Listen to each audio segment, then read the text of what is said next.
Bollocks! Bollocks!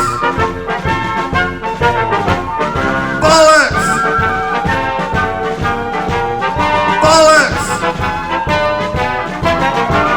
Bollocks!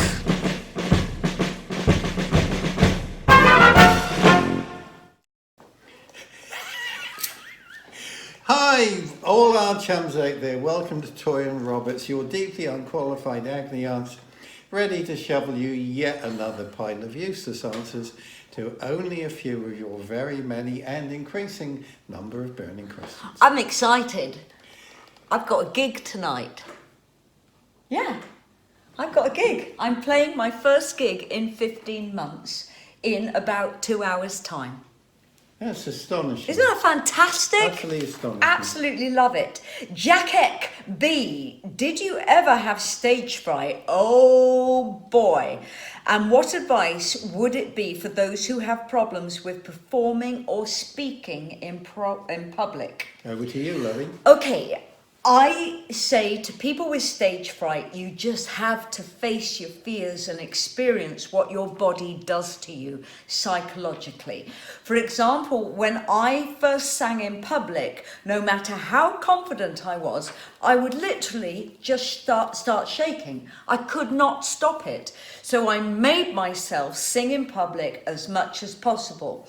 Now I adore the experience of walking on stage and delivering, and that comes from extreme confidence in who I am, extreme confidence in what I'm about to do, and if I've got a big keynote speech to give, I learn it. I learn the PowerPoint, the presentation, I learn the words so that I can go off script in my head and know that I can come back to a structure. And I think part of this stage fright is to do with structure. Always know the structures of what you are about to do. Now, having given you this advice, I still admit that if I have to go into an audition room with casting directors and composers and can only sing to a pianist I've never met before, I'm shaking like a leaf. Stage nerves never quite leave you, so you have to find that inner confidence, and you can only do that by having extreme knowledge of what you're about to do.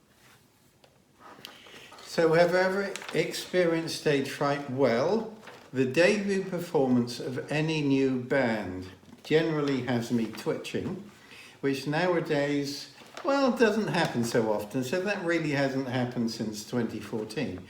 So, how to approach this? There's real and imaginary stage fright. The real stage fright for me is, am I under-rehearsed? Am I under-practiced? If I don't know the repertoire? And or if I'm playing with musicians who were incompetent, under-rehearsed, under-practiced, doesn't know the repertoire, they're drunk or high. So those are real causes of concern. Hey, I can tell you stories over a period of decades. Oh yeah. So on imaginary, there's lots of situations for young performers in childhood, which are not always appropriate or helpful, that I file under the imaginary critical aunt or critical adult, where we performed in public and, for example, there was someone particularly critical and not supportive. We tend to internalize that, and then years later into our professional life, they might pop up inside. So what do? For me personally, practice on the road 2 to 4 hours a day. Lots of rehearsals within the band. So we're all essentially up and running. Alexander technique works for a lot of players within Guitarcraft and the guitar circle. The development of that Alexander technique for an extended ensemble or in the circle orchestral maneuvers. Can you briefly explain what Alexander technique is to those people who don't know? Very quickly, engaging intentionally with the body. That's so it's posture? It's posture, but it goes far beyond that. It's how our physical postures embody emotional patterns and psychological patterns too. So if we free the body, for example, we free some of the experiences which are locked within the musculature. Okay. For example, we appeal to the audience for their support, which isn't always met very favourably, like, please engage with the moment and leave the photography and cameras and recorders behind for the performance. And then we move on to trust the event. And performance begins to come to life, which is good, but then it takes on a life of its own. Can I add something? Please. When you say appeal to the audience, I'm completely the opposite. So if you're about to do a piece of public speaking, you engage the audience with a piece of humour.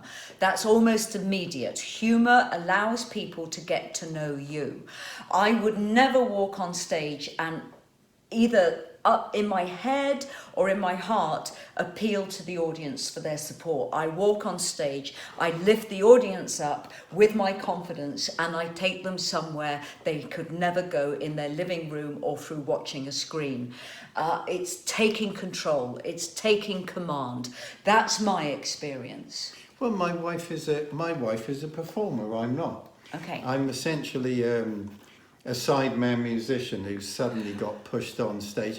Bollocks to that! You're not a sideman.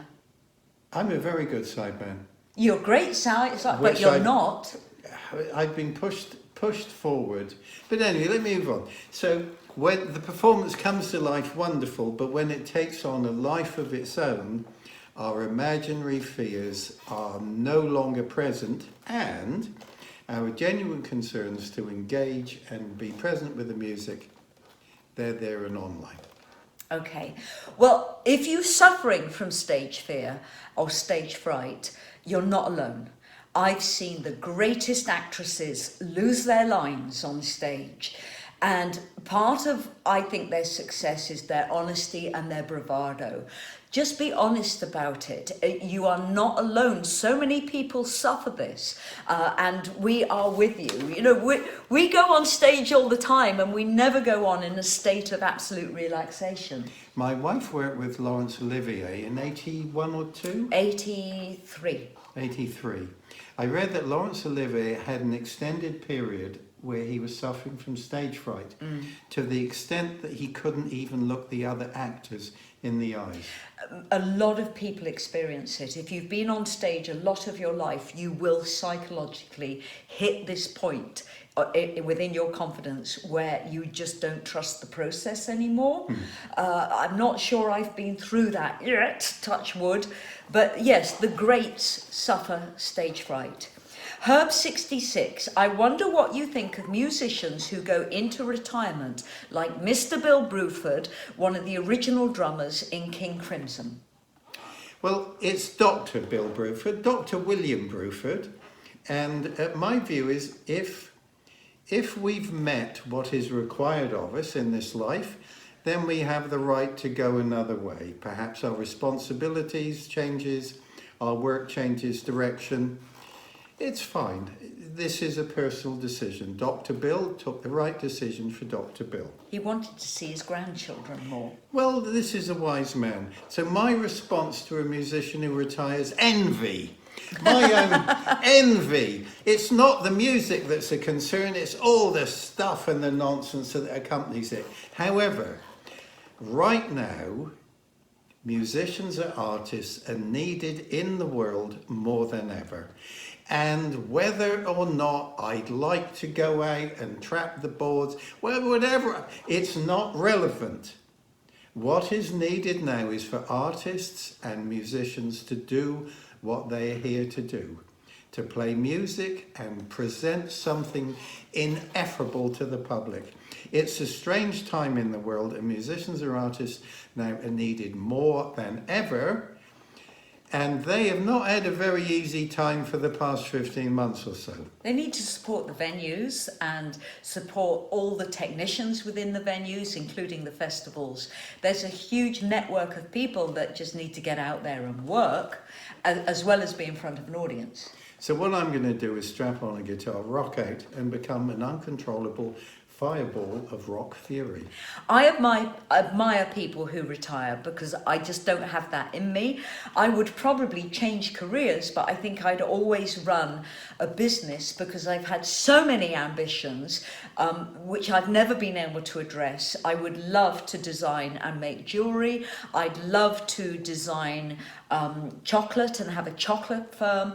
And these are things I could easily do into my 80s and enjoy it. But as for retiring and doing nothing, that for me would terrify me. Terrify me. Porth Cothan, would you consider playing at Eurovision Song Contest next year? Oh, yes. I've started support of the Sunday lunch video and I have 230 likes so far. You would have to wear one of your outfits, of course. Absolutely, Porth. As long as Will Farrell is in the band, I would definitely do Eurovision 2022. Well, my own view is that Eurovision probably needs Toyah and Robert with Sydney, Jake and Will Ferrell.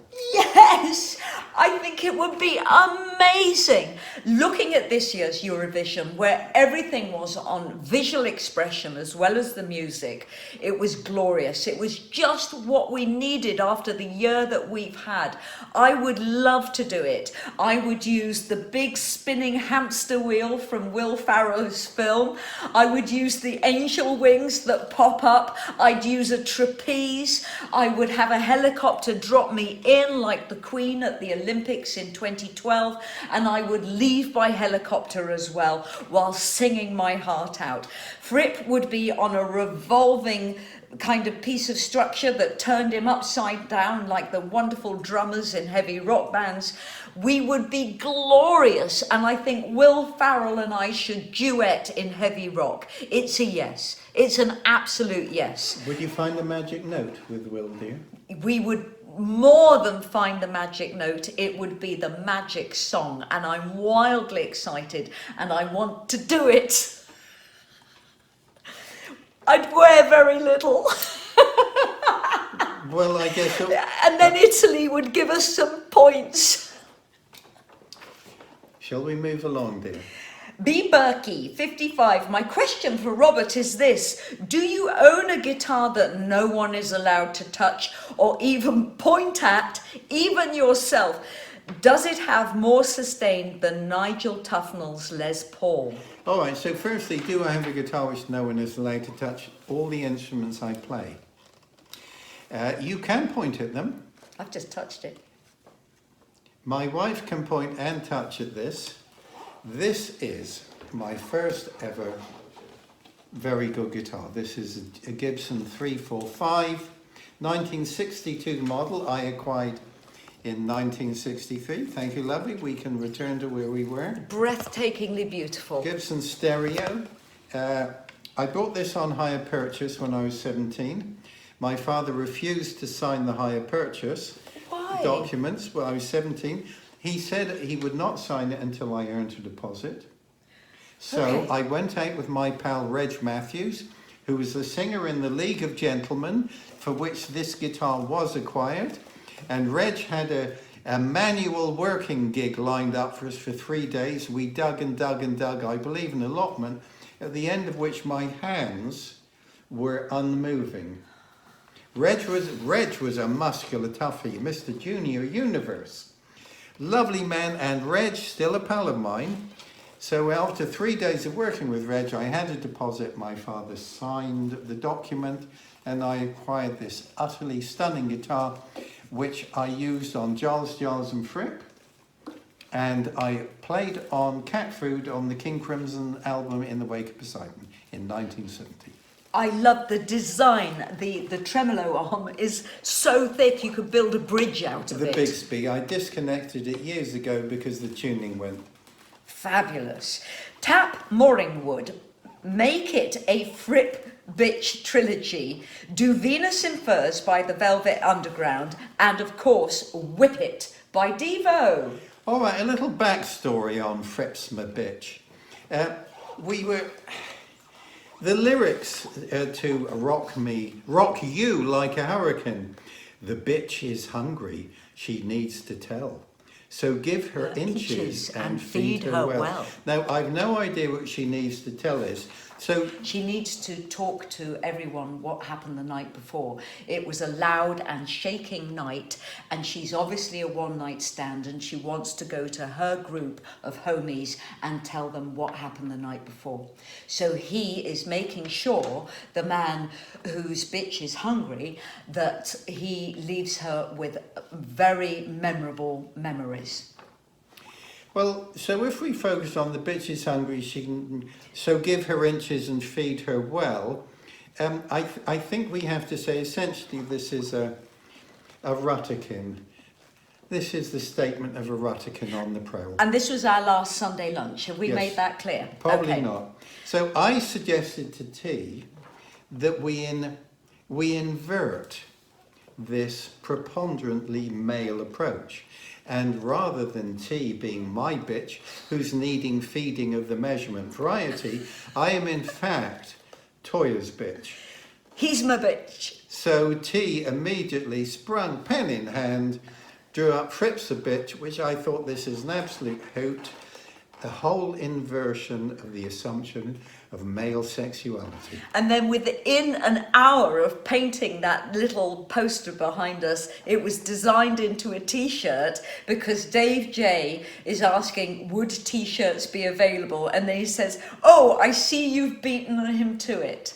There have been some comments online that in fact it's already been fairly obvious to viewers of us at home that in fact I am my wife's bitch. And it's true, my wife has punked me out for many years. Well, we've known each other, we've been together for over 35 years. We're able to swap those hats. Sometimes I'm the servile wife. Most of the time I'm the person that is just the driving force of making things happen. And you are definitely my protector, many times my saviour, and sometimes you're just my bitch.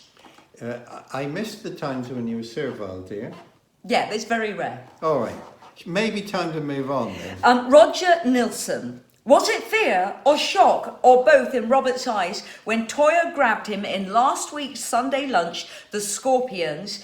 In the end, the truth needs to be known. So at the end, I grabbed you and I said, did I say, you are my bitch? Words to that effect, dear, and no, the look in my eyes reflected adoration for my sweet-lipped wife.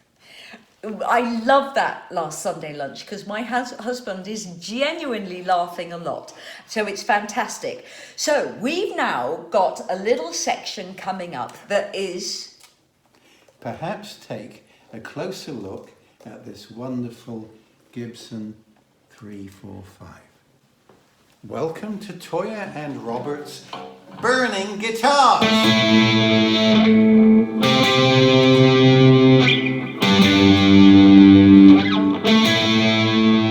1, 2, 3, 4!